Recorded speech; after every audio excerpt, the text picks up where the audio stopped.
반갑습니다. 짚고 넘어가사 이병준입니다. 여기는 창세기 행복론, 우리는 원래 행복하게 창조되었다, 이런 내용을 짚어가는 코너이고요. 오늘은 28번째, 말의 행복 세 번째, 말하는 대로의 세상, 이런 주제를 말씀드리겠습니다. 이 언어의 심리학, 말의 심리학에서 사람이 말을 하는 이유는 파워를 행사하기 위해서다 라고 합니다. 말은 결국 파워라는 거죠. 이 말하는 것이 그대로 이루어질 때 사람은 살맛이 나고 행복합니다. 이 아담이 동물들의 이름을 붙이는 일은, 그 일을 주신 목적은 바로 그 말이 파워이기 때문에 말한 대로 되는 경험, 말의 권능, 말하는 대로 이 세계를 경험하라고 주신 특권이었습니다. 아담이 동물들에게 적절한 이름을 붙여주기 위해서는 이 말의 언어의 달인이 되어야 했습니다. 어휘와 말의 뉘앙스도 알아야 됐고, 이전에 이름 붙여주었던 동물들의 이름과 구별되어야 했죠. 이 말은, 언어는 그 사람의 깊이를 측정하는 수단입니다. 누구나 5분 정도만 이 얘기를 해보면 이 사람이 어떤 사람인지 금방 알 수가 있는데요. 이 말끝마다 욕설이나 거친 언어를 사용하는 사람은 스스로의 가치를 떨어뜨리는 사람입니다. 제가 첫 초등학교 동창회를 할 때 아마 30년이 넘어서 만난 친구들이었는데요. 어떤 친구는 그때도 아주 시커멓고 까무잡잡하고 늘 이렇게 막 잘 씻지도 않고 그랬던 친구였는데 30년이 넘어 만난 친구도 똑같은 모습을 하고 왔는데요. 더 문제는 이 친구는 말을 할 때마다 욕설을 사용을 합니다. 하도 욕설을 많이 사용하니까 다른 친구가 갑자기 휴대폰을 딱 꺼내더니 5분 동안 시간을 잴 텐데 네가 5분 동안에 욕설을 도대체 몇 번이나 하는가 세어보겠다고. 자, 그렇게 해서 옆에서 한번 세어보았더니 5분 사이에 자그마치 100번이 넘는 욕설을 사용합니다. 마치 이 음성틱, 욕설틱이 있는 사람처럼 말이죠. 반사적으로 욕이 막 튀어나오는. 자, 자기 얘기는 일상 용어일지 몰라도 듣는 사람에게는 아주 거칠고 무리한 언어입니다. 옛날에 사람을 평가하는 그 말이 신언섭한이란 말이 있었는데요. 이 몸가짐 이후에 그 다음 따라오는 것이 말입니다. 이 말에서 수준이 판가름 난다는 뜻이죠. 말을 한다는 것은 권위고 방향입니다. 그러니까 집에서 아버지가 뭐라고 말씀하시는지, 직장에서 상사가 뭐라고 하는지, 왕이 뭐라고 하는지, 기업에서 총수가 뭐라고 하는지는 곧 방향과 직결됩니다. 가끔 이 북한 관련 뉴스 이런 방송을 보면요, 이 김정은이 어디를 순시할 때 옆에 있는 사람들이 조그마한 노트에 열심히 뭔가를 적고 있는 모습을 봅니다. 그 메모 열심히 안 했다거나 혹은 김정은이가 무슨 얘기를 할 때 졸았다는 이유로 숙청을 당했다는 그런 그 뒷이야기들도 들어듣지 않습니까?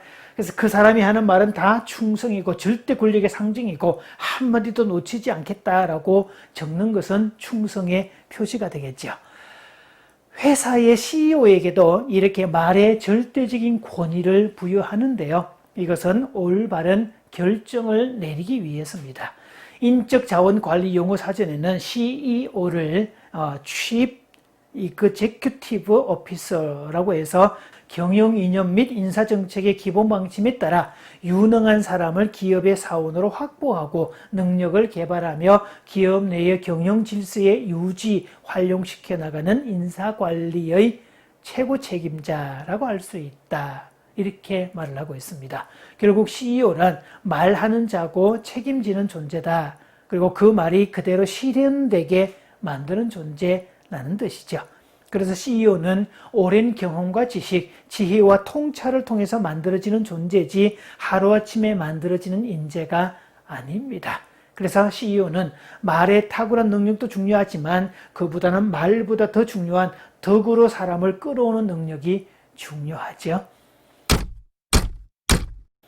한때 이 모 통신회사에 광고 카피가 유명했던 적이 있었습니다. 말하는 대로, 이 말하는 대로 이루어지는 세상을 경험한다는 것은 행복 중의 행복입니다. 아담은 처음부터 말하는 대로의 행복을 경험했습니다. 동물들의 이름을 붙이는 순간 그 동물과 이름이 하나가 됩니다. 자신이 말을 하면 그대로 하나의 진리가 됩니다.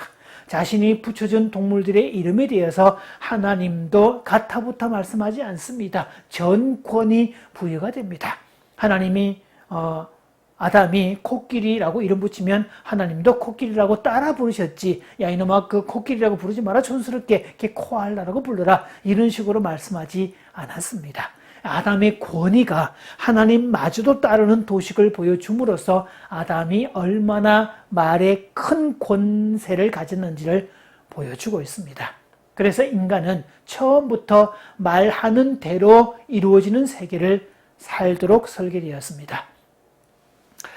그래서 아담이 말하는 세계는 신적 권위입니다. 특히 이 남자들에게 주어진 특별한 고난인데요. 창세기 족장 시대에는 아버지는 곧 하나님과 거의 동격 수준으로 처리가 되었습니다. 아버지의 말은 하나님의 말씀과 동일하게 권위와 효력을 발생했습니다. 그래서 아버지로부터 축복을 받고 그러기 위해서 자식들은 순종을 해야만 했습니다. 아버지로부터 축복을 받은 자녀는 평생 동안 복을 받고 저주를 듣게 된 자녀는 평생 동안 저주가 임합니다. 그것은 아버지 말의 권세에 따라 생긴 결과입니다. 현대 가정은 이 기능이 절대적으로 요구됩니다. 이 가정에서 남자의 말, 아버지의 말이 살아있어야 되는데 아버지의 말이 우습게 여겨지는 현대사회의 모습은 참 가슴 아픈 일입니다. 예전에 우리 아버지들은 엄하기만 한 아버지, 고집불통에 깐깐하기 짝이 없고 버럭 성질을 발동하면서 자기중심적으로만 생각하는 스타일, 일명 대발이 아버지들이었습니다. 이 잔정이 없어서 밥을 같이 먹어도 뭔가 어색하고 노인이 되면 융통성 없는 고집쟁이가 되니까 가까이 하기엔 너무 먼 당신으로 전락해버리는 경우가 많았습니다. 그런 아버지가 싫었던 요즘 시대의 아버지들은 자녀의 눈높이를 맞춰주는 아버지, 친밀감을 형성하는 아버지, 좋은 아버지 되려고 무던히도 애를 쓰는데요. 그래서 한국에는 딸 바보, 아들 바보 아버지들이 꽤 많이 등장하고 있긴 한데 눈높이를 너무 낮추는 바람에 주객이 전도되어서 아이들은 상전돼 버렸고 부모는 종들 돼 버렸습니다. 그래서 지금의 한국은 부모가 자식을 섬기는 나라가 됐습니다. 저는 이 부모보다 꼭대기인 이 자식들을 심리적 마스코트라고 이름을 붙였는데요. 이 어릴 때부터 우선순위의 대상으로 대접만 받고 권리만 제공받다 보니까 의무가 있다는 것을 아예 모르거나 안다고 해도 인정하지 않으려는 심리적 마스코트가 되었다는 뜻입니다. 인간은 처음부터 말하는 대로 되는 세상을 살도록 창조되었습니다. 그러니 오늘부터 말하는 대로를 믿고 선포하십시오. 잘 될 것이라고 믿고 단언하십시오.